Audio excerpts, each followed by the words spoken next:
You think surviving one day without your phone would be hard. It wouldn't be, because your phone isn't the problem. You are. Your body, your instincts, your brain. None of them are built for the world you think you live in. They're built for this one. It is just before dawn. The sky is dark, purple at the edges. You are lying on the ground. Not on a mat, not on a sleeping bag. On the ground, with a layer of dried grass underneath you and a skin of some animal you killed 2 weeks ago pulled over your shoulders. You are cold. Not uncomfortable cold. Cold in the way that makes your body tense before your mind is even fully awake. Because your body knows something your mind is still catching up to. The night is when things hunch you. You listen before you open your eyes. This is not a habit you were taught. It is something older than teaching. Your ears sort through the sounds. Wind in the canopy. Something small moving through the undergrowth 30 feet to the left. The breathing of the people sleeping around you. You count them without looking. Everyone is there. You open your eyes. The fire is low, almost out. This is a problem, not a minor inconvenience, a genuine threat, because fire is not comfort out here. Fire is the boundary between you and everything in the dark that outweighs you, outruns you,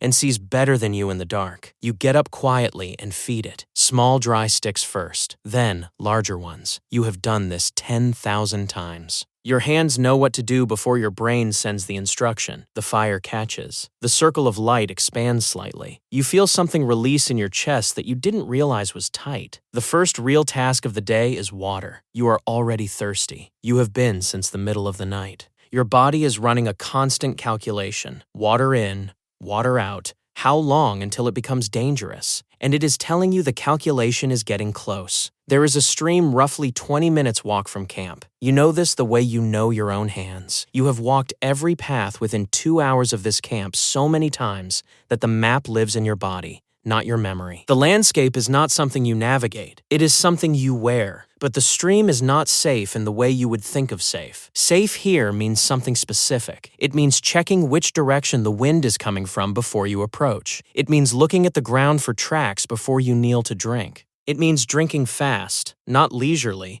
and not staying in one place longer than you need to. Because the stream is where everything drinks. And where everything drinks is where predators wait. You learned this the way you learned everything out here. Not from a book. From watching someone else almost die. You drink. You fill a container made from the stomach lining of an animal. You head back. The whole trip takes 35 minutes. You have been awake for less than an hour, and you are already tired in a way that has nothing to do with sleep. This is a different kind of tired. It is the tired of a body that is fully switched on, every sense running at maximum, every piece of information being processed and filed. Your brain is doing more work before breakfast than it will do in an entire modern office afternoon. Now food. This is where most modern people would fail first. Not because finding food is impossible, because it requires a quality of attention that modern life has almost entirely eliminated. You cannot walk through this landscape the way you walk through a grocery store, scanning for what you want. You have to read it. Every plant, every broken branch, every change in the smell of the air is information. You have been reading this landscape your entire life. You know which berries are ripe by their color and by the specific way they hang. You know which roots are edible by the shape of the leaf above them. You know which mushrooms will kill you by the slight waxy sheen on their surface that looks almost identical to the ones that won't. You know that the tracks you are looking at right now are from a deer that passed through here less than 2 hours ago because the edges of the prints are still sharp and the dew has not yet settled into them. You know it was moving slowly because the stride length is short. You know it stopped here, at this exact spot, because there is a slight disturbance in the grass where it stood for several minutes. You know all of this not because you are exceptional, because this is what a mind looks like when it has been trained on one landscape for an entire lifetime. You are not smarter than a modern human. You are more specifically calibrated than one. Hunting is not the dramatic chase most people imagine. It is 90% stillness. You find a position downwind of where the deer will likely return. You wait. An hour passes, then another. You do not check the time because there is no time to check. There is only the angle of the sun and the state of your body. Your mind, freed from the endless low-grade noise of modern stimulation, becomes something sharper and quieter than you are probably used to. You notice things, small things, a shift in the wind, a bird that stopped singing. The specific quality of silence that means something large is nearby and everything smaller has gone quiet in response. And then the deer appears at the edge of the tree line, 40 feet away, and you make a decision in less than 2 seconds that your body executes before your conscious mind has fully processed it. You eat, not immediately. The work of a kill is long and specific and not romantic in any way. But by midday, you have food, real food, more calories than you need for the rest of the day. You bring some back to camp. You don't decide to share it. Sharing is not a choice out here. It is the entire architecture of survival. Every person in your group is a specialist. The older woman who knows every plant in this region is worth more to group survival than anyone who can run fast. The man with the bad leg who makes the best tools in camp is kept fed because his tools keep everyone alive. The child who is too young to hunt is fed because in 10 years that child will be the one keeping you alive. This is not charity. It is the oldest economy on Earth, and it works with a precision that no modern economic system has ever managed to replicate. You rest in the middle of the day, not because you are lazy, because energy management is a survival skill. You know how many calories you burned this morning, not as a number, as a feeling in your body that is as precise as any number. You know how many you replaced. You know how much afternoon you have and what it is likely to require. You rest because resting now means you will be effective later. Your body is the only tool you have, and you maintain it the way you would maintain any tool that your life depends on. Someone in the group tells a story about something that happened 3 seasons ago, a hunt that went wrong, a river crossing that almost killed 2 people. The story is funny now, terrifying then. The group laughs at the parts that were worst at the time. This is something researchers who study hunter-gatherer groups notice consistently. The humor is dark. The stories are about failure and close calls and things that almost ended everything. Because in a life lived this close to its own edges, the ability to laugh at the edges is not entertainment. It is medicine. The afternoon brings weather, a shift in the air pressure that you felt before you saw any clouds, because your body has been reading weather all your life the way yours reads words. The light changes first, then the smell of the air, then a stillness in the wind that is different from ordinary stillness. You start moving camp materials toward the rock overhang you identified 3 days ago. Everyone does this together without a meeting, without a decision being announced. The group moves like a single organism that has survived together long enough to think together. Nobody asks what to do. Everyone already knows. The storm passes fast and hard. You are wet and cold, but you are sheltered and the fire survived. This is a good day.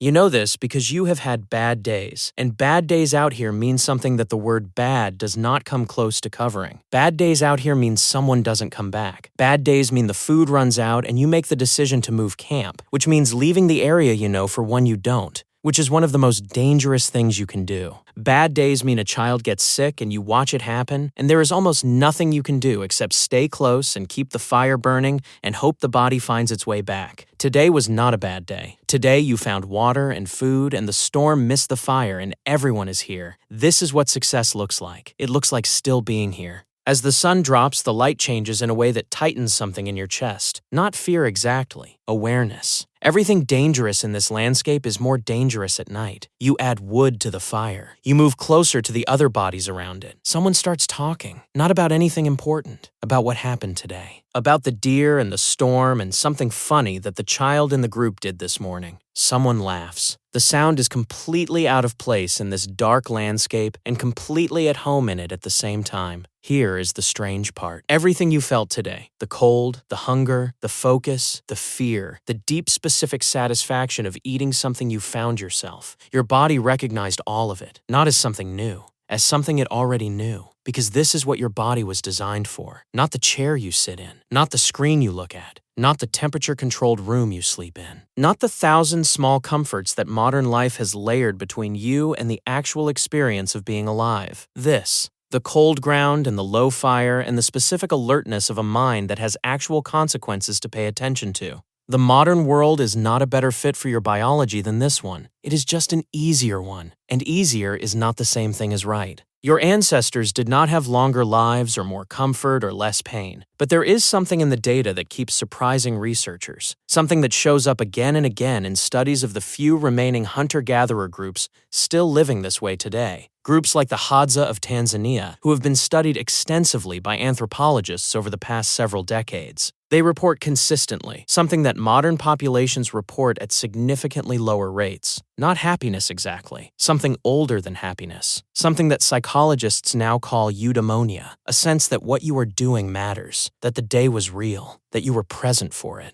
That the life you are living is the one your body was built for and not a comfortable approximation of it. The Hadza don't have a word for depression. They have words for hunger and cold and grief and fear, all the difficult things. But the specific modern experience of lying in a warm bed in a safe house with enough food and feeling like nothing means anything, that experience does not have a word in their language because it does not exist in their life. And the researchers who study this don't know exactly what to do with that information because it suggests something uncomfortable. That some of what we call progress might be solving problems our bodies never had while creating ones they were never built to handle. You put more wood on the fire. You lie back down on the ground. The sky above you is full of stars in a way that no modern human who lives near a city has ever actually seen. Not just a few bright ones, all of them. The full density of the universe visible from one small planet, spread across the dark above you like something that was always there and is only now being seen. You are exhausted in a way that goes all the way down. Through your muscles, through your bones, through whatever part of you is deeper than both. It is the exhaustion of a day that was entirely real. Every minute of it.